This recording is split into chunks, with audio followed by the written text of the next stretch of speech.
चलिए बाबू देखते हैं हम लोग राजस्थान के बारे में। ये है आपका राजस्थान का बॉर्डर पाकिस्तान से जो लगता है। राजस्थान में आप देखेंगे सबसे बड़ा स्टेट है, इंडस्ट्रियलाइजेशन बहुत ज्यादा है। इंडस्ट्री ज्यादा होने का दो रीजन है। एक, जमीनें बहुत सस्ती हैं, कोई हद नहीं इतनी सस्ती हैं। मिनरल्स यहाँ ज्यादा हैं और फटाक से यहाँ गुजरात के थ्रू समुद्र को पहुंचा सकते हैं। और भारत का सबसे ज्यादा इंडस्ट्रीज है ना, ये दिल्ली मुंबई है। और ये दिल्ली मुंबई का ये केंद्र बिंदु है और शुरुआत से रहा है। दिल्ली सल्तनत को जब विदेशी व्यापार करना होता तो इधर ही से करेंगे यहाँ, तो ये शुरू से ही क्या रहा है, केंद्र बिंदु रहा है यहाँ। तो व्यापार के लिए अच्छे हो जाते हैं। यहाँ जमीनें सस्ती है, कोई भी जमीन सस्ती रहेंगी तो वहाँ इंडस्ट्री जाएंगी। वरना पता चला गया कि आप लाएं, पैसा लाएं और जमीनें खरीदने में खत्म हो गया, उसके बाद 4 गुठा तो मुकदमा कर दिया। यार में तो बड़ी कॉमन है, देखते हैं ना। मुकदमा अपने यहाँ जमीन का मुकदमा तो बहुत ज्यादा है, तो ये राजस्थान में कम है। वहाँ पे खनिज बहुत ज्यादा है, मार्बल होता है, पत्थर होता है, ग्रेनाइट होते हैं, ये सब बहुत ज्यादा होता है राजस्थान में। सीमेंट उद्योग के लिए एकदम बेहतरीन जगह है। बट गर्मी बहुत ज्यादा पड़ती है, बालू ज्यादा है, मरुस्थलीय क्षेत्र ज्यादा है यहाँ पर राजस्थान के एरिया में। समझ में आ रहा है कि नहीं आ रहा है? वहाँ पे बालू जो होता है, नदियों वाली बालू से तो अब काम नहीं चल पाएगा, वहाँ उतनी नदियां ही नहीं है। तो पत्थर को लेके क्रश करके छोटा छोटा, पहले उसको गिट्टी बराबर थोड़ा जाता है, बड़े पत्थर को गिट्टी बना लिया था, वो क्या करता है उसको और मशीन महीन करके बालू बना लेता है। वो बालू ही नदी वाले से ज्यादा अच्छा होता है, क्योंकि थोड़ा बड़ा साइज का होता है, नुकीला ज्यादा होता है, तो ज्यादा होता है। तो वहाँ पे क्या है ना कि कोई पहाड़ को लिए सा, उसमें से ड्रिल करके जेसीबी से उसको काटे सा, वहीं मशीन लगी है उसको पीसने का, तो महीन पीस पीस दिया, वहाँ पे बालू बन गया। अब गवर्नमेंट की मजबूरी है, उसको अलाउ करना होता है, तो गवर्नमेंट ने अलॉट किया कि हाँ इस पहाड़ को आप क्या कर सकते हैं, बालू में कन्वर्ट कर सकते हैं। मजबूरी है भैया, घर बनना है तो वहाँ पे। वहाँ क्या किया सर, बालू माफिया ना, जिसको अलॉट था उसको तो कर भी किया, 4 गो और पहाड़ गायब कर दिया सर। और वहाँ का हाईकोर्ट कह रहा है कि राजस्थान सरकार खोजे कि पहाड़ कहाँ गया। पहाड़ गायब कर दिया सब, एफआईआर हुआ, अज्ञात लोगों ने पहाड़ को गायब कर दिया। पुलिस इस पे क्या कर रही है? पहाड़ मिला, पहाड़ को तोड़ के क्रश करके बालू बना दिया, बालू घर में लग गया, पहाड़ कहां से मिलेगा? इसका क्वेश्चन बड़ा विचित्र रहता है। अलग टाइप का पहाड़ मिला, मैं उठा के थोड़े ले गया था वहां। आप लोग बिहार के शेखपुरा जिला से कितने लोग हैं? शेखपुरा से इधर लड़की लोग में कुछ और लड़का लोग। आप शेखपुरा में देखिएगा तो पहाड़ छील दिया है आप लोग के इधर, दिखता है? तो पहाड़ बचा नहीं, आधा छील दिया उसको, आधा खत्म कर दिया, आधा उलाटने वाला वही शेखपुरा वाला पहाड़ को। अब हम तो जब देखे थे तो हम 2017-18 का देखे थे, अब तो और खत्म कर दिया होगा। थोड़ा थोड़ा बचा, 2018 में देखे थे तो 40% खलिया दिया था, अब 25-30% छोड़ा है। पहाड़ पे जेसीबी चढ़ा दिया है, ड्रिल करने वाला ऐसे फोड़ता है, नीचे गिरा देता है, वहां क्रश करके पत्थर बना देगा या बालू बना देगा, दोनों बिकते हैं सर। तो मानव जो है ना सबसे ज्यादा क्या है, विदोहन करने में आगे है। औरंगाबाद में भी पहाड़, बट औरंगाबाद में सोन नदी है तो वहीं से निकाल लेता है बालू, पूरा वगैरह में से निकाल नहीं पाता है। और सफेद वाला बालू काम नहीं आता, वो गल जाता है, उसमें मिट्टी की मात्रा ज्यादा रहती है सफेद वाला बालू। दूसरा वो गोल हो जाता है, तो गोल बालू मसाला को पकड़ता नहीं है, सीमेंट को पकड़ता नहीं है।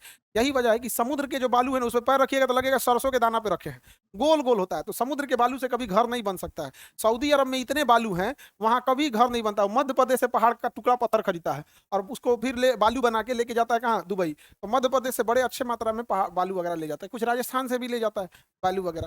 गोल बालू पकड़ेगा नहीं उसको, समुद्र का बालू जो बीच वाला किनारा होता है वो गोल होता है, एकदम मिट्टी टाइप का हो जाता है। तो ये तो राजस्थान का पहाड़ है। बीचों बीच में क्या है, अरावली पर्वत है। बीचों बीच में कौन पर्वत है, अरावली। यहाँ शहर होगा कोटा, और इधर अजमेर और उधर अजमेर और पुष्कर, अजमेर और पुष्कर। जयपुर के पास तो आमेर मिलेगा, जयपुर के पास क्या मिलेगा, आमेर, जयपुर के पास आमेर। अजमेर मिल गया, आप लोग देख लिया अजमेर। मेरी और ध्यान दीजिए, अजमेर से नीचे जाएंगे तो उदयपुर मिलेगा, अजमेर से नीचे जाइए उदयपुर मिल गया, उदयपुर। उदयपुर पिंक सिटी किसे कहते हैं, कह दो, जयपुर को कहते हैं, उदयपुर को नहीं। झीलों का शहर किसे कहेंगे, उदयपुर में बहुत सारे झील हैं सब, रासमंद, ये मंद, दुनिया भर का है वहां पे झील वगैरह। मिल गया, आगे बढ़ जाए भाऊ। तो यहाँ उदयपुर मिल गया, नहीं मिला जी उदयपुर?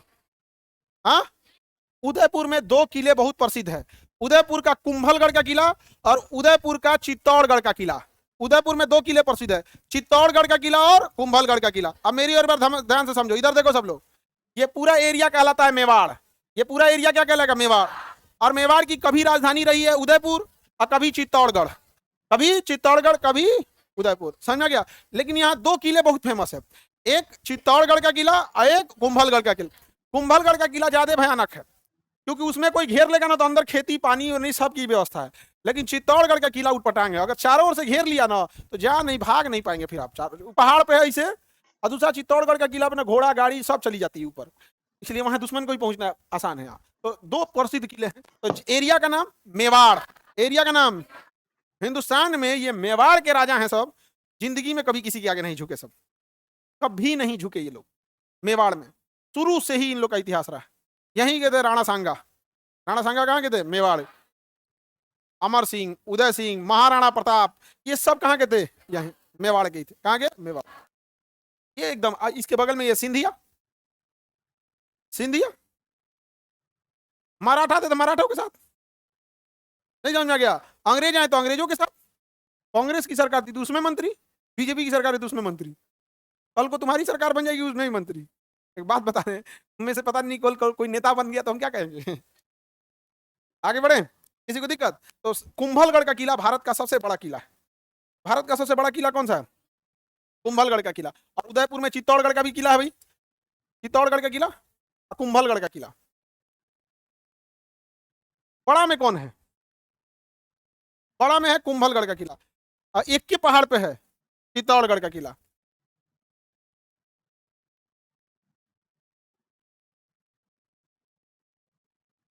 कुंभलगढ़ फोर्ट राजस्थान का। यहाँ अगर फोटो में देखना है तो पहले फोटो में देख लेंगे। ये है दीवाल कुंभलगढ़ फोर्ट की, यही नीचे गेट है, यहीं से जा सकते हैं। दीवाल है कुंभलगढ़ फोर्ट की, और इस फोर्ट के अंदर है यहाँ तक पूरा, ये महल वगैरह अंदर, पूरा खेती वगैरह सब होती है कुंभलगढ़ के किला में। इतनी बड़ी बड़ी दीवारें हैं। अब आप देखिए, ये चीन के दीवार के बाद सबसे बड़ा अगर किले की दीवार है तो कुंभलगढ़ की। आप यहाँ से देखिए दीवार, ये पूरा दीवार दिख रहा है, ये 35 किलोमीटर तक है,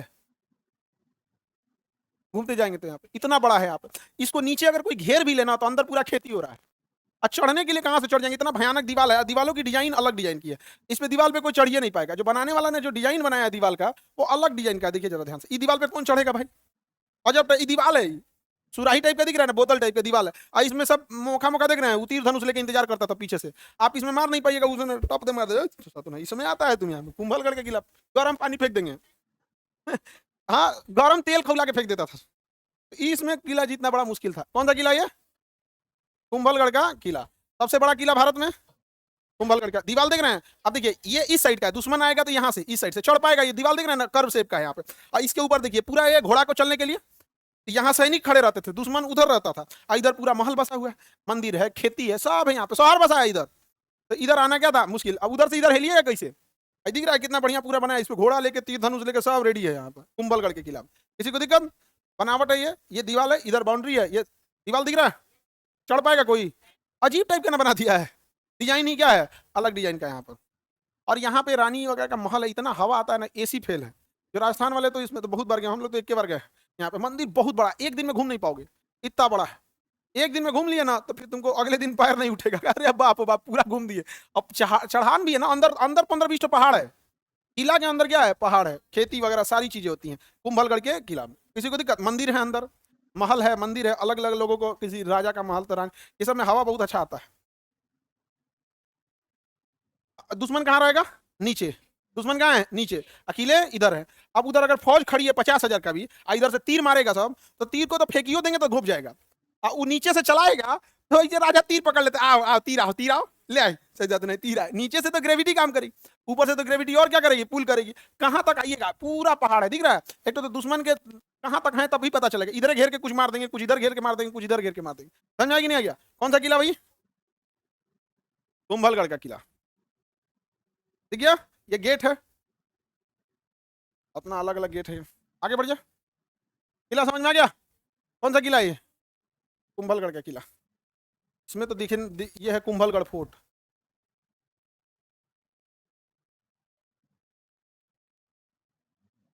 जोग्राफिकल बनावट बड़ा, बाउंड्री वगैरह इसमें तो गूगल मैप से दिखेगी, पूरा पहाड़ दिख रहा है नहीं?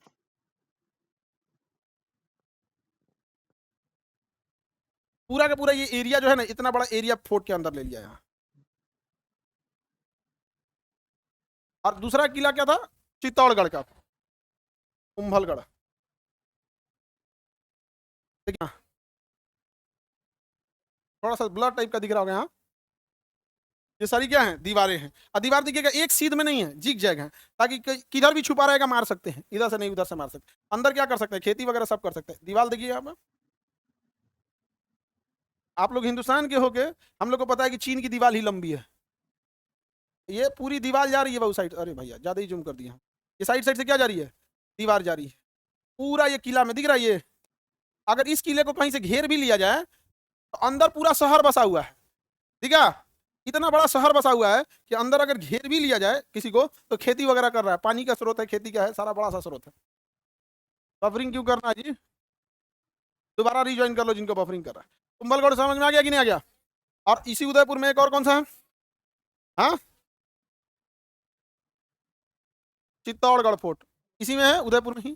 कौन सा फोर्ट है? चित्तौड़गढ़। वो सिंगल पत्थर पर्वत पर बना हुआ है, एक पहाड़ पर बना हुआ है चित्तौड़गढ़ फोर्ट, ये है आपका चित्तौड़गढ़ फोर्ट। ये विजय स्तंभ, कीर्ति स्तंभ इसी में बनाया गया चित्तौड़गढ़ फोर्ट में। विजय स्तंभ राणा कुंभा, महाराणा कुंभा ने बना यहाँ पे। ऐसा मतलब फिल्मों में जो दिखाया वहां जाके देखिएगा तो कोई ऐसे नहीं, रानी पद्मावती एक महल में गई जहाँ पे ऐसे देखने को बोला, यहाँ पे तो बड़ा वो मूवी को लेकर नहीं डिस्प्यूट हुआ था, ये महल था वहां पे, ये तो सूख गया, पानी का स्रोत अंदर नहीं है इस किले के अंदर, यहाँ पर ये महल वगैरह होता था, अभी भी इसी टाइप का है, तोड़ दिया गया था जब दिल्ली सल्तनत वालों ने आक्रमण किया था यहाँ पे। तो ये मंदिर है, और जहाँ पे जौहर वगैरह किया गया था, जौहर कुंड भी मिलेगा यहाँ पे, ये विजय स्तंभ है, जौहर कुंड मिलेगा।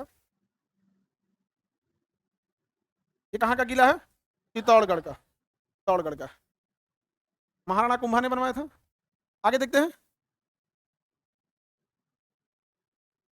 ये है चित्तौड़गढ़ फोर्ट, ये पूरी की पूरी पहाड़ पे है। देखिए आप गौर करके देखेंगे ना तो आपको एक चीज दिखेगा, यहाँ एक अजीब टाइप का एक उभरी हुई आकृति दिख रहा है, ये पहाड़ है एक ठो, इसको ध्यान से देखिए, दिख रहा है हल्का सा उठा हुआ है, बाकी जगह खाली खाली गैप है, और ये बीच में एक पहाड़ दिख रहा है, ये पहाड़ ही किला है, ये पहाड़ क्या है? किला, यही है चित्तौड़गढ़ का किला। तो अलाउद्दीन खिलजी क्या किया था ना, पूरी सेना चारों ओर से लगा दिया था। अब ये कुंभलगढ़ तो किला है नहीं, एक तो ये छोटा एरिया में है, चारों ओर से क्या कर दिया? सेना लगा दिया, और वो चोट्टाई पूरा पहाड़ पार करके चला आया था, कोई राजस्थान का राजा ने रोका नहीं था, चारों ओर से लगा दिया। आपने फिल्म में भी देखे होंगे, अनाज खत्म हो जाएंगे इनके, और लास्टली ये लोग लड़ने कब आए? अनाज खत्म होने के बाद, और पूरी नीचे से उसकी तो सप्लाई चालू है, उसने अलाउद्दीन ने सीधे बोल दिया था कोई राजा हेल्प करेगा तो हम उसको ही मारेंगे, तो बाकी कोई राजा हेल्प करने नहीं आया, इनकी राशन सप्लाई बंद हो गई, पानी राशन सब बंद हो गया, अंततः नीचे उतरना पड़ा युद्ध के लिए, युद्ध के लिए नीचे उतरना पड़ा। समझ में आ रहा है कि नहीं यार? तो ये एक ही सिंगल पहाड़ पे बना हुआ है, कौन सा किला? कौन सा किला? चित्तौड़गढ़ का किला। देखो ध्यान से, पहाड़ दिख रहा है ये कौन सा किला? ये चित्तौड़गढ़ का किला, मतलब थोड़ा पार्ट है या पूरा पहाड़ है? बस पूरा पहाड़ है, बस एक तो दीवार खड़ा कर दिया गया, साइड साइड से क्या बना दिया दीवार, ताकि नेचुरली कोई पहाड़ पे चढ़ भी जाए तो उसमें ना आ सके। ये पूरा का पूरा कौन सा किला हो गया? कुंभलगढ़ का, सॉरी चित्तौड़गढ़ का किला। कौन सा किला? चित्तौड़गढ़ का किला। देखिए नीचे खाली जगह है, और ऊपर बहुत ऊंचा पहाड़ है, 50 मंजिला ऊपर है, 50 मंजिला में बहुत कम बोल दिए, 100 मंजिला इतना ऊपर पहाड़ है ये। अच्छा ये खाली जगह ही देखो ना, यहाँ ये नीचे जो खाली जगह है जहाँ लड़ाई हो रही थी, दिख रहा है वो खाली जगह, ये किला के ऊपर है लो, ये दीवारें दिख रही हैं किले की, ये पहाड़ पे केवल क्या बना दिया गया? किले की दीवारें, दीवारें बना दी गई हैं किले पे। तो कौन सा हो गया ये?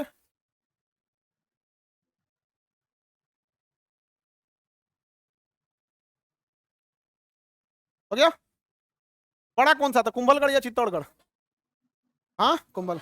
अच्छा यहीं पे महाराणा प्रताप हल्दी घाटी की लड़ाई लड़े, कहाँ पे? चित्तौड़गढ़ में, थोड़ी दूर पे हल्दी घाटी, थोड़ा सब 15-20 किलोमीटर के आसपास में है हल्दी घाटी। उस जगह का नाम हल्दी घाटी क्यों है? पहाड़ थोड़ा सा पीला है हल्का सा, देखिए ये है हल्दी घाटी, मिट्टी पीली हल्का हल्दी कलर की दिख रही है कि नहीं? वही हल्दी घाटी की लड़ाई के लिए। अरे भैया ये कौन है? ये देखिए वहां का पत्थर इस टाइप का हल्दी कलर का, इसलिए पत्थर का नाम क्या हो गया? हल्दी घाटी। पत्थर किस कलर का? हल्दी कलर का, इसलिए नाम क्या हो गया? हल्दी घाटी हो गया, हल्दी घाटी का युद्ध। समझ आ गया?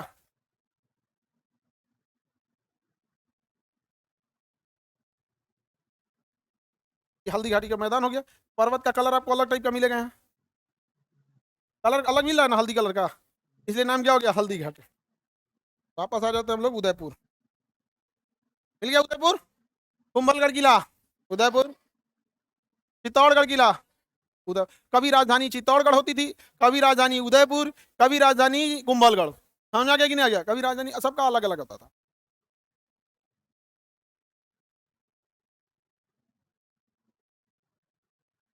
आगे बढ़ जाए, राजस्थान का सबसे नीचे देखेंगे बंसवाड़ा और डूंगरपुर, दो जिला है जो कर्क रेखा के नीचे है। ये आप लोग के लिए जरूरी नहीं है, जो राजस्थान वाले बच्चे हैं उनसे क्वेश्चन पूछता है कि राजस्थान के बंसवाड़ा और डूंगरपुर जिला जो सबसे निचला जिला है, कर्क रेखा उसी दो जिला से होकर क्या होती है, गुजरती है। बंसवाड़ा और कौन जिला, डूंगरपुर। बंसवाड़ा और डूंगरपुर, बंसवाड़ा और डूंगर। एनी प्रॉब्लम किसी को?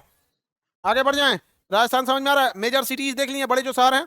अब ज्योग्राफिकल विशेषता देखा जाए, रेडी हैं आप लोग? चलिए, बीचों बीच फिजिकल नक्शा में देखेंगे तो अरावली पर्वत, कौन पर्वत मिलेगा, अरावली पर्वत मिल गया। फिजिकल नक्शा में देखिए बीचों बीच में अरावली पर्वत, जगह डिसाइड किए 3 बीघा खाली जगह।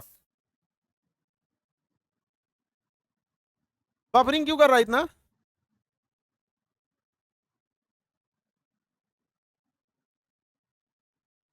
चलिए अब ध्यान दीजिए इधर,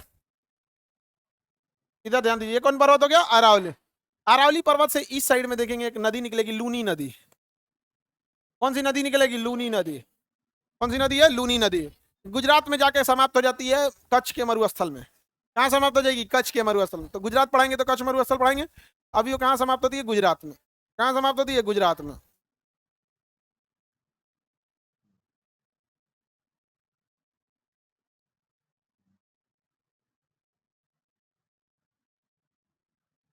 आगे बढ़े।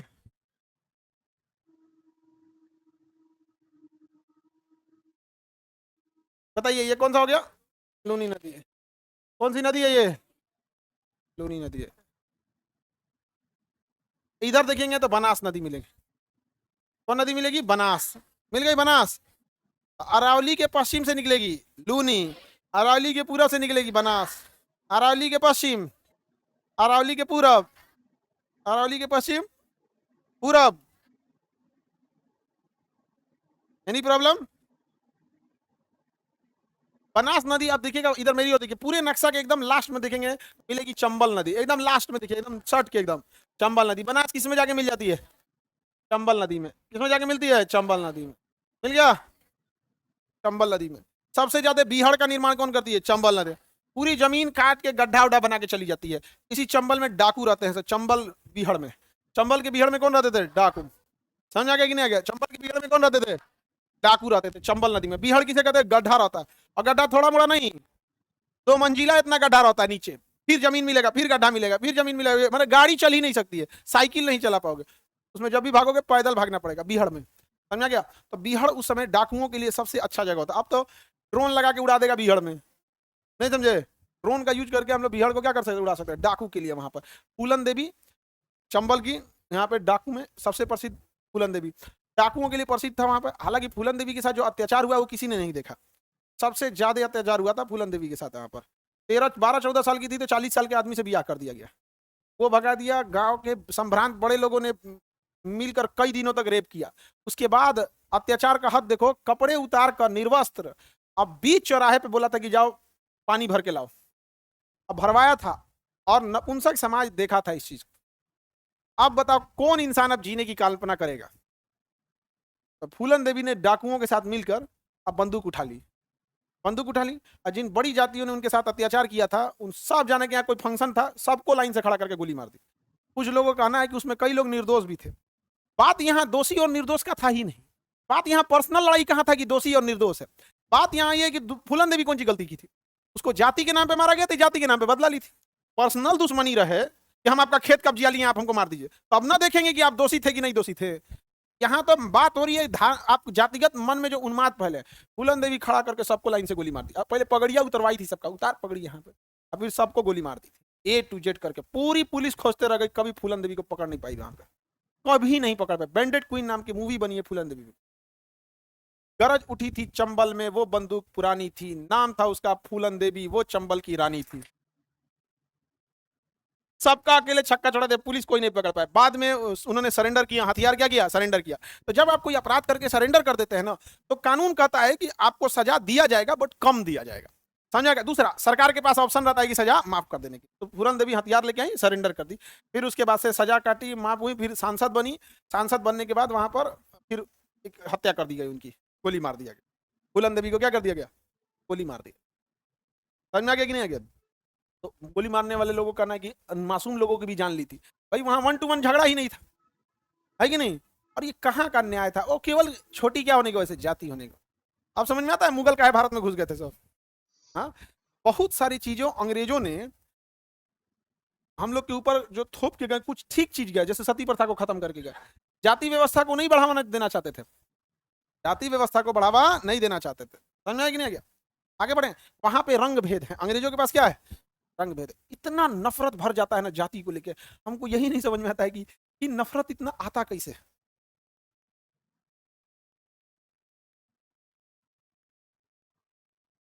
आगे बढ़े। चंबल समझ में आ गया? डाकुओं के लिए कौन प्रसिद्ध था? अरे ये पूरा एरिया भिंड मुरैना ये सब पूरा एरिया जो है ना, ये उसी सब के लिए प्रसिद्ध था, क्योंकि यहाँ चंबल नदी जाती है। और ये सबसे जबरदस्त एरिया क्या हो जाता है, ये यूपी का भी एरिया सट जाता है, राजस्थान भी सट जाता है, मध्य प्रदेश भी सट जाता है। तो क्रिमिनल्स को ना बड़ा इजी होता है, अगर यूपी में कांड किया तो मध्य प्रदेश में घुस जाएगा, मध्य प्रदेश में किया तो उसके पास ऑप्शन है तीनों में कहीं घुस सकता है, राजस्थान में किया तो इधर घुस जाएगा। अब जब आप बॉर्डर क्रॉस कर जाते हैं तो पुलिसिंग चेंज हो जाती है, पुलिसिंग चेंज हो जाएगी, फिर एक अलग परमिशन लेना पड़ेगा, ये वो दुनिया भर का। इसलिए हमेशा देखिएगा बॉर्डर एरिया डायरेक्ट डिस्प्यूटेड रहते हैं। चंबल भिंड मुरैना ये सभी एरिया था। मिल गया? ये कौन नदी है इधर? चंबल। चंबल में मिलेगी आइए लूनी नदी। मिल गया? अब मरुस्थल तो देख ही लिए हैं, कौन सा मरुस्थल है? धार मरुस्थल। कौन मरुस्थल? धार। अब कौन सा पावर बिजली घर? भडला। सोलर पावर प्लांट का नाम? Bhadla solar power plant. याद रहेगा?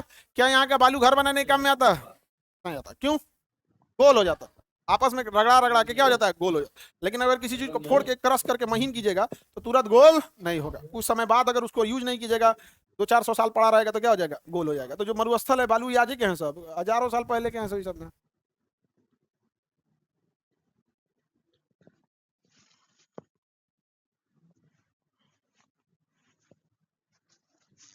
ये राज्य अब देखिए नीचे कौन सा है? गुजरात। मिल गया? देखिए ध्यान से, भारत का सबसे पूर्वी स्टेट कौन सा है? अरुणाचल प्रदेश। सबसे पूर्वी स्टेट कौन है? अरुणाचल प्रदेश। सबसे पश्चिमी कौन है? सबसे पश्चिमी, सबसे पश्चिमी गुजरात। सबसे पश्चिमी स्टेट गुजरात। मिल गया? गुजरात। सबसे बड़ी समुद्री तट रेखा किसकी है? गुजरात। नमक उत्पादन में गुजरात, नमक उत्पादन में गुजरात। इंडस्ट्रियलाइजेशन गजब है, जनसंख्या कम है, इंडस्ट्रीज क्या है? ज्यादा है, इंडस्ट्रीज ज्यादा है यहाँ पे। देखिए आपके स्टेट में कोई भी चीज, क्या चीज है ना आपके स्टेट में, ये इसी बात पर डिपेंड है कि आप अपने पॉलिटिशियन से क्या मांगे हैं, किस चीज के लिए आप अपने पॉलिटिशियन को घेर दिए हैं, वो चीज आपके यहाँ रहेगी। और जिस चीज के लिए नहीं घेरे, नहीं, गुजरातियों ने अपने पॉलिटिशियन को फैक्ट्री के लिए घेर दिया और अपने यहाँ अपने यहाँ जीवन स्तर गिरा के रख दिया है। 500 रुपया में खुश हो जाने वाले लोग हैं। हाँ, 10,000 जो लोन दिया गया, इलेक्शन हर 3 महीना पे होता ना, कितना पैसा मिलता? नहीं समझ आया? कुछ ना कुछ मिलता।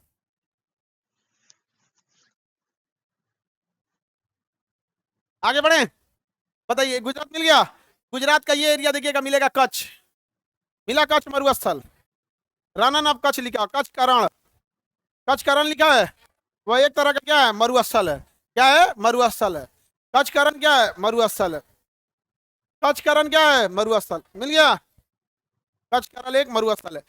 यहाँ लड़का लोग ध्यान से समझिएगा, यहाँ जंगली गधे पाए जाते हैं। तुम लोग हंस क्यों रही हो? किसी के घर पे मजाक उड़ाया जाता है, घर घर होता है। लड़का लोग बताओ यहाँ क्या पाए जाएंगे? जंगली गधे। क्या पाया जाएगा? जंगली गधा। और यहाँ खाली जगह है, मरुस्थल एरिया, तो तुम लोग के लिए भी हॉस्टल तो वहां बन ही सकता है, नहीं बन सकता है? तो जंगली गधे कहाँ पाए जाएंगे? कच्छ के रन। कच्छ के रन में हमेशा पानी नहीं लगता है, कुछ हिस्से तक पानी लगा रहता है, फिर पानी निकल जाता है, क्योंकि समुद्र के पास का एरिया है कच्छ का रन।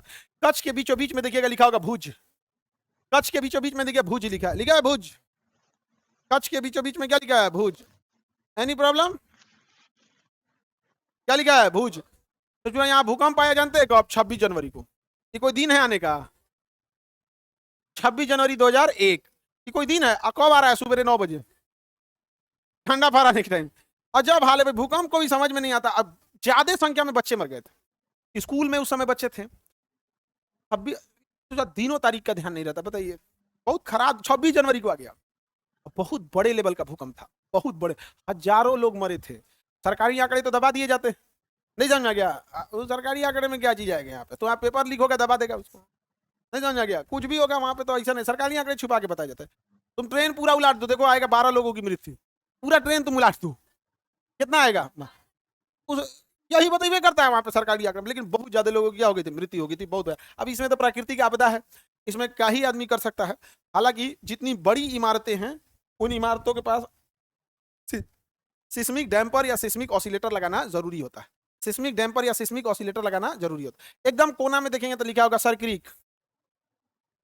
हाँ, सिस्मिक डैम्पर क्या होता है, बड़ी बिल्डिंगों में लगाया जाता है, जो झटके को क्या कर सकता है, रोक सकता है। ये डरी हुई है पूरा भूकंप से, छोटा घर में नहीं लगेगा वो। सिस्मिक डैम्पर या ऑसिलेटर लगाना होता है, ठीक है। कभी भूकंप पढ़ाएंगे तो उसको दिखाते। सबसे लास्ट में देखेंगे सरक्रीक या सरसोता लिखा होगा, लिखा है सरसोता। देखो समुद्र का पानी अंदर प्रवेश कर गया होगा। समुद्र का पानी जब नाली के समान अंदर प्रवेश कर जाए तो उसे सोता या क्रीक कहते हैं, उसे सोता या क्रीक। समुद्र का पानी जब नाली के समान अंदर प्रवेश कर जाए तो उसे सोता या क्रीक कहते हैं। सोता या क्या कहते हैं, क्रीक। नाली के समान अंदर प्रवेश कर जाए तो उसे सोता या क्या कहेंगे, क्रीक। किसी को दिक्कत? वो पाकिस्तान का रहा है, हमारा है, दे दीजिए। हाँ सर क्रीक का रहा है, हमको दे दीजिए। ये इसके पीछे थोड़ा ना कहीं हम लोग की भी गलती है। हम लोग को भी इधर से बोलना चाहिए लाहौर मेरा है। नहीं समझ आ गया। सनी दियोल आजकल खाली है, बैठल है बिना मतलब का। बताइए सर क्रीक मेरा है ये, क्योंकि यहाँ बड़े मात्रा में पेट्रोलियम पाया जाएगा। क्या पाया जाएगा, पेट्रोलियम। पेट्रोलियम की ज्यादा है। दूसरा नाली के समान जब नदी समुद्र प्रवेश करता है तो मछली पकड़ना आसान होता है। अगर सर क्रीक हो गया पाकिस्तान का तो उसको मछली पकड़ने में आसानी होगी, और दूसरा कि खनिज उसका हो जाएगा। लेकिन वहां समझिए मैटर क्या होता है, देखना कि गौर करके देखना। तुम्हारे यहाँ कभी कोई फंक्शन होगा ना, बर्थडे या शादी ब्याह या कोई अच्छा फंक्शन होगा, तो जो सबसे घटिया इंसान होगा, जो लाइफ में कुछ नहीं किया होगा ना, वो आके कुछ ना कुछ खरमंडल मचा देगा। गौर करना, वो इंसान लाइफ में कुछ नहीं किया होगा।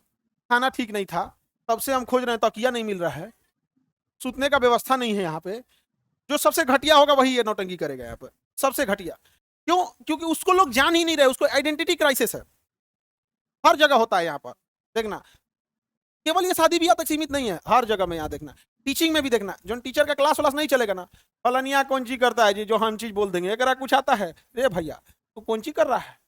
तो ये आदत होती है सबकी यहाँ पर। तो पाकिस्तान भी दुनिया में ऐसी ही है, ना किसी प्रोडक्शन में हेल्प कर रहा है, ना कोई स्पेस टेक्नोलॉजी बना रहा है। तो आखिर न्यूज में कैसे बनल रहे, तो बवाल करते रहे। और वहां सेना जो है ना, सेना वो सब कुछ कंट्रोल करती है। इसलिए युद्ध नहीं होगा तो सेना से लोगों का लगाव खत्म हो जाए, इसलिए बार बार वहां सेना इस तरह से उकसाती रहती है। समझ में आ रहा है कि नहीं आ रहा? अब आगे का गुजरात को कल पूरा डिटेल से पढ़ा देंगे, ठीक है। चलिए, जय हिंद, जय हिंद।